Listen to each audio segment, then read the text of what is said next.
You have probably seen those videos where someone reveals their net worth and it looks like a scoreboard from a video game. Six figures? Seven figures?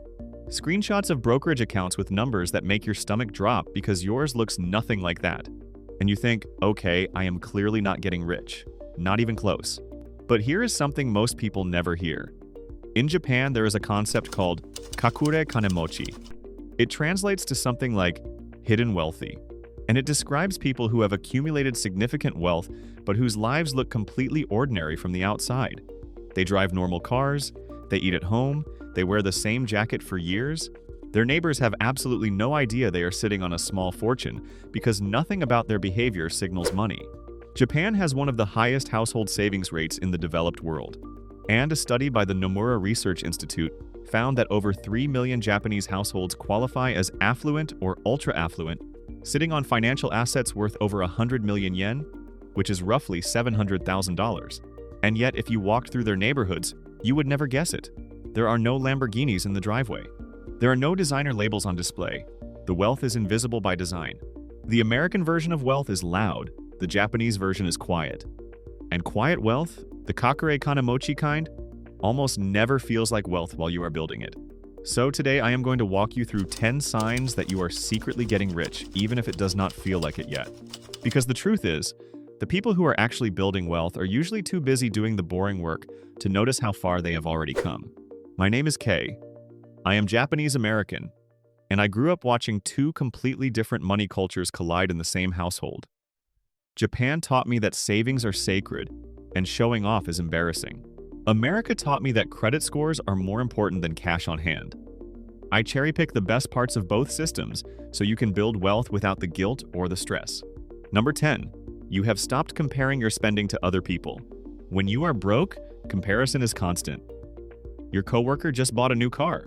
Your friend went to Bali. Someone from high school is suddenly posting about their new kitchen renovation. And you are sitting there thinking, am I falling behind?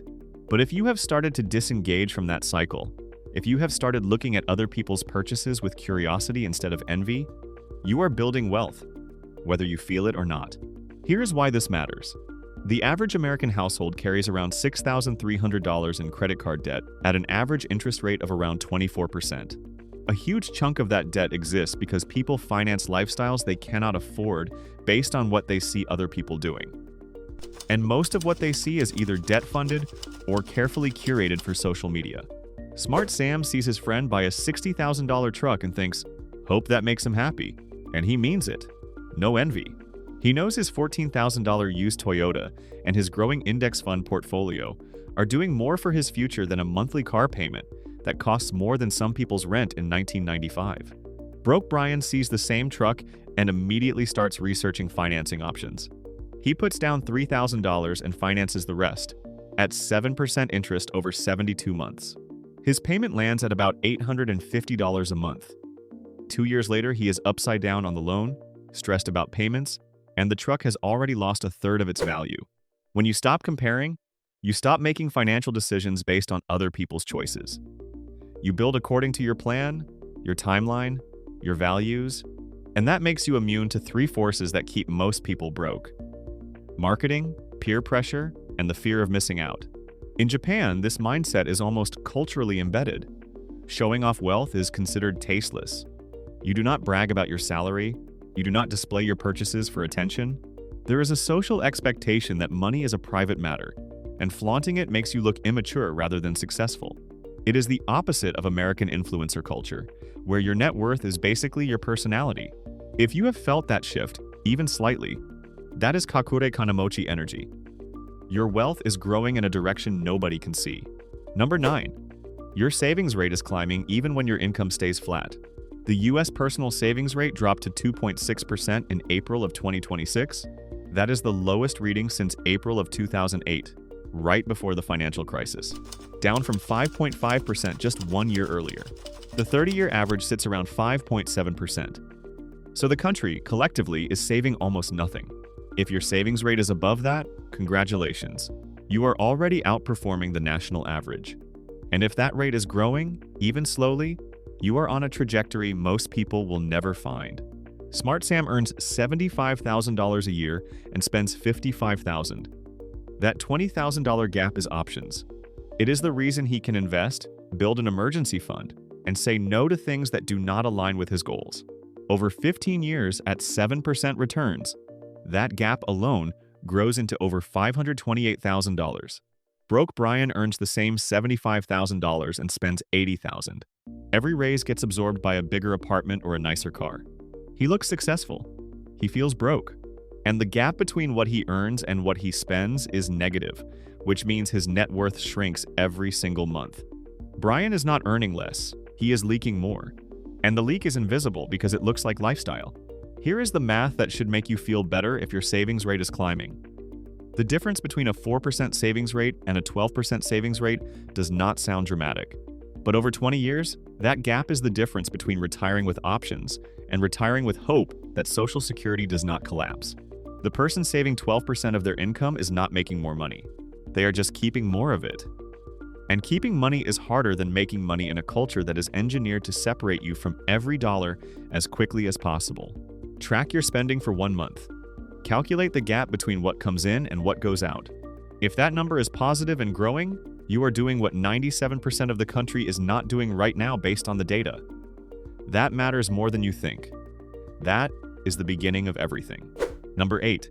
Surprise expenses do not destroy your month anymore. According to a 2026 U.S. News survey, 43% of Americans cannot cover a $1,000 emergency expense from their savings. A car repair, a medical bill, a broken appliance. For nearly half the country, any of these is a financial crisis. But maybe your car broke down last month and you handled it. Maybe your laptop died and you replaced it without checking your bank balance first. Maybe your job situation got uncertain and you were concerned but not terrified. That shift from panic to mild inconvenience is one of the strongest indicators of quiet wealth building. You are not rich yet, but you have breathing room. And breathing room is the precursor to everything else. Smart Sam has $18,000 in a high-yield savings account, earning around 4%. When his car needs a $900 repair, he pays it, shrugs, and moves on with his week. When his company announces restructuring, he starts updating his resume calmly because he knows he has 4 months of expenses saved. He is not worried. He is prepared. Broke Brian has about $90 in checking and $200 in savings. Every unexpected expense goes on a credit card. The car repair becomes a 12-month payment plan at 24% interest, which means that $900 repair actually costs him over $1,000 by the time he pays it off. And the stress follows him everywhere. Every strange noise his car makes triggers a wave of financial anxiety. If unexpected expenses have gone from devastating to annoying, you are building wealth. Your savings account may not look impressive to you yet, but that cushion is doing more psychological work than you realize. It is buying you clarity, options, and the ability to make decisions from a position of stability instead of desperation. There is a reason Japanese culture treats savings as almost sacred. In Japan, the average household saves a significantly higher percentage of income than their American counterparts, and the cultural expectation is that you always have reserves. Always. Not because you are pessimistic, but because being prepared means you never make decisions from fear. And decisions made from fear are almost always expensive. Number 7. You earn more money, but your lifestyle has barely changed. Something interesting happens when you start building quiet wealth. Your income goes up, but your spending stays roughly the same. You got a raise, maybe a promotion. Your paycheck increased by 15 or 20%, and yet you are not driving a fancier car or eating out 4 nights a week or shopping for a bigger apartment. This is lifestyle inflation immunity. And it is rare. Smart Sam earned $60,000 at age 28 and lived on $45,000. He got promoted to $80,000 at 32 and still lives on about $48,000. That extra $32,000 per year goes straight to investments. After 8 years of this discipline, his portfolio has grown to over $341,000. Not because he made brilliant stock picks, because he refused to let his lifestyle absorb every dollar his career generated. Broke Brian's income also went from $60,000 to $80,000. But now he has a $2,200 apartment instead of $1,400. He upgraded to a newer car with a monthly payment. He eats out more often because he feels like he earned it. By age 40, he has about $35,000 saved. He feels successful because his lifestyle upgraded, but financially he is barely ahead of where he started a decade ago. The difference between those two outcomes is not income. It is what happened after the income arrived. When you get a raise and your first thought is not, what can I buy now, but how much more can I invest, you have leveled up psychologically. You have crossed a line that most people never cross. And that line is where Kakure Kanamochi begins. My grandmother used to say that a raise is a test. It tests whether you actually want wealth or whether you just wanted to feel wealthier for a few weeks until the new spending level becomes your new normal. Every person who upgraded their lifestyle with a promotion and then felt broke again 3 months later failed that test. And every person who funneled the difference into savings or investments and kept living the same life passed it. The test keeps coming. Your only job is to keep passing it. Number 6. You have started thinking in opportunity cost instead of price tags. Broke people ask, how much does this cost? Quietly wealthy people ask, what else could this money become? That is a completely different question. And if you have started asking it, even unconsciously, you are thinking like someone who builds wealth. Here is what I mean. A $500 jacket is not just $500. If that $500 were invested at 7% for 20 years, it becomes about $2,200. So the real question is, do I want this jacket or do I want $2,200 in my retirement account in 20 years? That is a question that changes how you see every store, every sale, every impulse purchase waiting in your shopping cart at midnight. Almost nobody thinks this way. The default is to evaluate purchases based on whether you can afford the price tag today. But when you start running that mental calculation, when every purchase has a future price attached to it, your spending changes dramatically. Smart Sam wants a new gaming console. It costs $500. He does not say he cannot afford it. He can. He says, that $500 invested for 25 years at 7% becomes about $2,100. Is the console worth $2,100 of future wealth? Sometimes the answer is yes. That is fine. The point is not to never spend money. The point is to make every spending decision intentional instead of automatic. Broke Brian buys the same console without thinking twice. $500 is $500. He does not see the invisible future cost. He does not run the mental math. And over a lifetime, those invisible costs stack up to hundreds of thousands of dollars in wealth he never builds. He is not irresponsible. He just never learned to see money in 2 dimensions, the price today and the price in the future. If you have started thinking this way, even occasionally, you have crossed a threshold that separates consumers from builders. You are no longer just managing money. You are directing it. Number 5. Your debt is shrinking consistently and you barely notice. Most Americans carry debt. That is not unusual. What separates the quietly wealthy from everyone else is the direction the debt is moving. If your credit card balance is lower than it was 6 months ago, if your student loans have been chipped away steadily, if you have been making extra payments on something, anything, without making a big deal about it, you are building wealth in a way that does not show up on any highlight reel. Smart Sam had $11,000 in credit card debt 2 years ago. He set up automatic payments of $500 a month, which is more than his minimum. He did not post about it on social media. He did not tell his friends. He just quietly knocked it down month after month. Today, his balance is under $2,000, and he will be completely debt-free in 4 months. The interest he will save over the life of that payoff is over $4,000. Broke Brian has the same $11,000 in credit card debt. He makes the minimum payment every month, which barely covers interest. At 24%, his minimum payments are essentially a subscription service to staying broke. In 2 years, his balance has dropped by less than $1,000, despite paying hundreds of dollars every single month. If your debt is moving in the right direction, even slowly, you are doing something most people are not. You are buying back your future, one payment at a time. And in a country where the average household carries over $6,000 in credit card debt, being on a consistent paydown trajectory puts you ahead of millions of people who are treading water. Here is what nobody talks about with debt payoff. It does not feel heroic. It feels tedious. Every month you are sending money to a credit card company for something you already bought, and it feels like you are getting nowhere. But the math disagrees. Every extra dollar you put toward high-interest debt earns you a guaranteed return equal to that interest rate. Paying down a card at 24% is the equivalent of earning 24% on an investment. Guaranteed. Risk-free.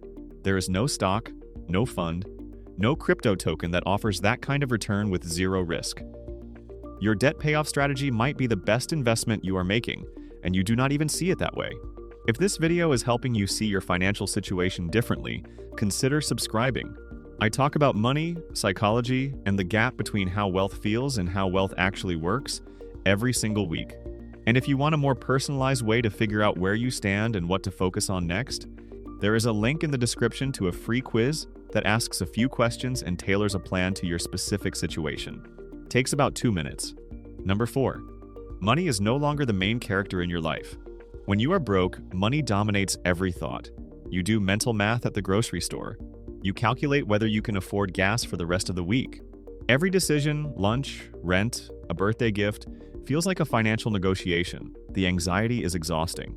But something shifts when you start building quiet wealth. Money stops being the loudest voice in your head. You have built systems. You have automated your savings. You have handled the basics so well that they run in the background without constant attention. Smart Sam does not obsess over credit card rewards anymore.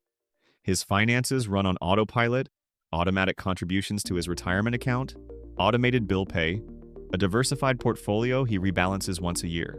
His mental energy is freed up for bigger questions. How can I spend more time doing things I care about? What project excites me? What kind of life am I actually building here? Broke Brian still talks about money constantly. He is always looking for the next deal, the next side hustle, the next hack to make a quick buck. But because he has no system, everything requires constant attention and manual effort. He is mentally exhausted from managing money poorly instead of setting up money to manage itself. I used to be Brian, by the way. I used to check my bank account 3 times a day like it was social media. I would do mental math before buying coffee. Every single purchase felt like a calculation I had to run in real time, and it drained me.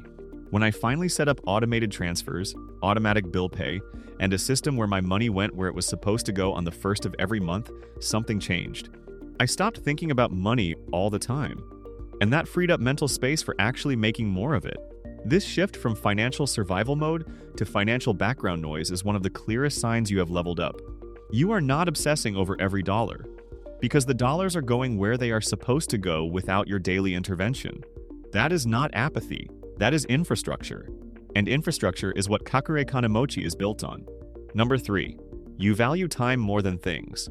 This sign is subtle, and it is one that most people miss entirely because it happens internally.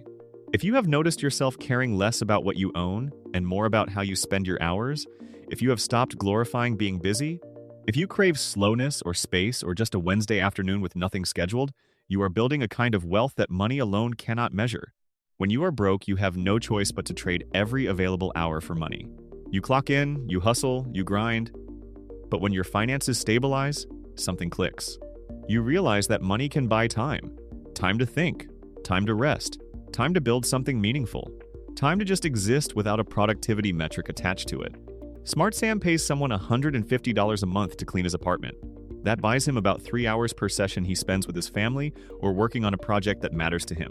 He says no to meetings that do not serve him. His calendar has white space. He does not feel guilty about it because he understands the trade he is making. Broke Brian does everything himself to save money. He spends Saturday cleaning, Sunday meal prepping, and running errands. His calendar is packed. He feels busy and important, but he is exhausted. And the money he saves by doing everything himself costs him something he can never get back. You start paying for convenience, not just deals. You say no more often. You let go of urgency. These are quiet upgrades, signs of wealth most people overlook entirely because they are internal. Nobody posts on social media about how great it feels to have an empty Saturday. But that empty Saturday might be worth more than any purchase you make all year. The irony is that the people who look the busiest are often the ones with the least financial margin. They fill every hour because they cannot afford not to. And the people with the most financial cushion are often the ones with the emptiest calendars. They can afford to do nothing, and doing nothing is a luxury that costs more than most people realize. If your calendar has breathing room and you chose that on purpose, you are richer than your bank statement suggests. Number 2. Your life feels financially boring and uneventful.